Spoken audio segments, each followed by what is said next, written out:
첫 번째 이제 이슈가 이제 이런 거예요. 올해 하반기가 이제 5년 사이에 최악의 이제 구직난이라는 얘기가 나왔죠. 그럼 이건 누구나 다 아는 얘기인데, 근데 문제가 뭐냐면은 이제 이런 거예요.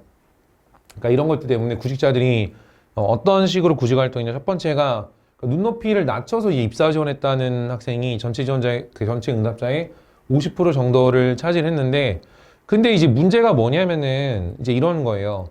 저도 이제 학생들이 많이 물어보는데, 선생님 구직 활동을 하는데 너무 길어지다 보니까 그냥 아무 데나 들어가야 될까요? 라는 얘기를 되게 많이 하더라고요. 진짜로 큰일 납니다. 그렇게 되면요. 두 번째는 그러다 보니까 단기 알바 같은 것들을 많이 뛰게 되더라고요. 근데 문제가 뭐냐면은 또 이렇게 아르바이트 하다가 아르바이트를 막 9 to 6로 하다 보니까 자소서 쓸 시간이 없어가지고 또 구직 활동을 못하고 있는 경우도 되게 많이 봤거든요. 그러니까 여러분들이 물론 당장 이제 경제적인 부분이 조금 문제가 생겨가지고 아르바이트 해야 된다는 것까지 이해할 수 있지만, 그러니까 그게 주가 아니라 여러분들 지금 구직 활동을 해야 되는 게 주기 때문에 생각을 잘 해보셔야 돼요. 그죠? 무조건 스펙 쌓기가 아니라 그 방향성을 좀 잘 맞추셔야 된다는 거를 잊으시면 안 됩니다. 그 다음에 세 번째가 또 갑자기 또 이제 쓸데없는 자격증을 막 취득하러 다녀요. 막 뭐 갑자기 공대생들 같은 경우는 뭐 기사 자격증을 따라간다든지 갑자기 아니면은 뭐 상관도 없는 거 커말 따고 있고 막 이런 쓸데없는 활동하지 마세요. 그죠? 그러니까 중요한 건 여러분들이 지금 만약에 내가 하반기 결과 좋지 않았다면은 왜 잘 안 되는지를 봐야 돼요. 그게 과연 직무 경험이 없기 때문에 그런 건지, 아니면 내가 뭐 어떤 특정 부분에 대한 게 능력이 부족해서 그랬던 건지, 아니면 타겟팅이 잘못돼서 그랬던 건지, 뭐가 원인인지를 정확하게 파악을 하셔야 돼요. 그죠? 근데 제가 여태까지 학생들 가르치면서 많이 느꼈던 게 취업 실패의 거의 한 90%는 타겟팅입니다. 타겟팅. 타겟을 잘못 잡기 때문에 결과가 안 나온 경우 되게 많아요. 그러니까 여러분들이 어느 회사까지를 내가 뚫을 수 있을 것인가랑, 그다음 내가 갖고 있는 경험으로 어느 회사 어느 직군을 써야 될지를 좀 생각하셔야 되는데, 그런 거 없이 그냥 막 쓰니까 당연히 결과가 잘 안 나오죠. 그죠? 그래서 제가 이제 말씀드린 부분 좀 잘 들으셔가지고 구직 활동에 좀 제발 좀 도움 되시면 좋을 것 같습니다.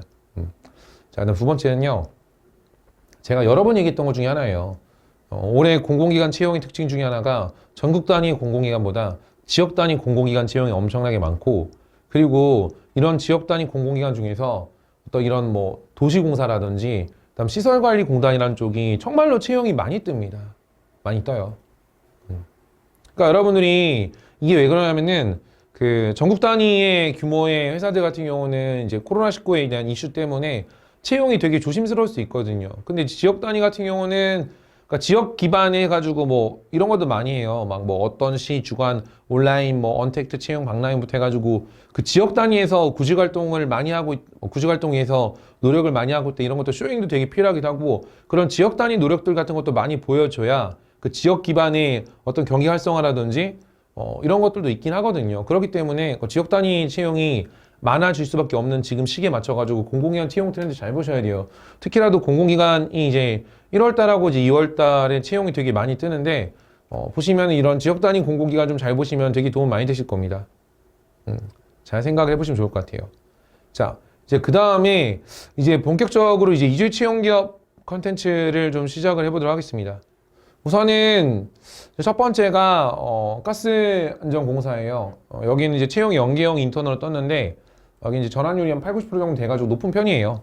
90% 정도 된다는 거는 거의 이제 뭐 다른 데 가지 않는 이상 거의 웬만하면은 다 붙는 수준이라고 보시면 될 것 같고, 여기 같은 경우는 어쨌든 간에 뭔가 서류 통과는 그 지원 조건이 되면은 거의 통과시켜주는 편이니까 그 필기시험을 좀 준비를 잘 하셔가지고 하시면 좋을 것 같습니다.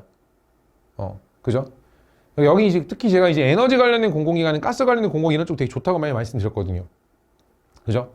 채용 인원도 지금 67명이면 적은 편도 아니고 좀 한번 좀 다들 좀 도전해 보시면 좋겠습니다. 자, 그다음 사기업을 좀 볼게요.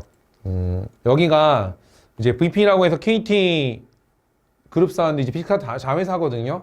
근데 어쨌든 간에 이제 핀테크 쪽 관련된 경험을 쌓고 싶다든지 금융 관련된 경험을 쌓고 싶다든지, 그죠?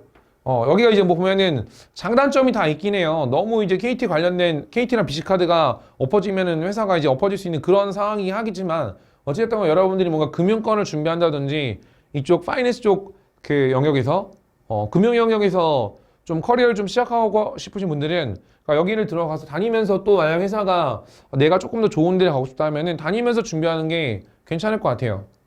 워라밸도 괜찮은 회사이기 때문에 안정성도 나쁘질 않거든요. 그래서 VP 같은 경우는 여러분들 좀 꼭 도전해보면 좀 좋겠다고 생각을 합니다. 여기는 뭔가 돈을 많이 받으려고 가는 것보다 경력 쌓고서 이직, 그러니까 중고 신입이 될 수도 있는 거고, 뭐 경력 쌓고서 이직이 될 수도 있는 거고, 그러니까 그런 용도로 한번 좀 바라보시면 좋겠다고 좀 생각이 들었습니다. 자, 그 다음에 일진 디스플레이가 이번에 이제 인사총무 포지션만 뽑는데, 여기 같은 경우는 일진 디스플레이 뭐 이공학생들한테 되게 이름 있는 회사죠. 그죠? 많이 아는 회사 중에 하나고 초봉도 3,600이 나쁘지 않고요. 시스템이 잘 되어 있기 때문에 이번 뭐 포지션 인사총무 쪽만 뽑긴 하지만 그죠? 이런 쪽도 한번 좀 도전해 보시면 좀 괜찮을 것 같습니다.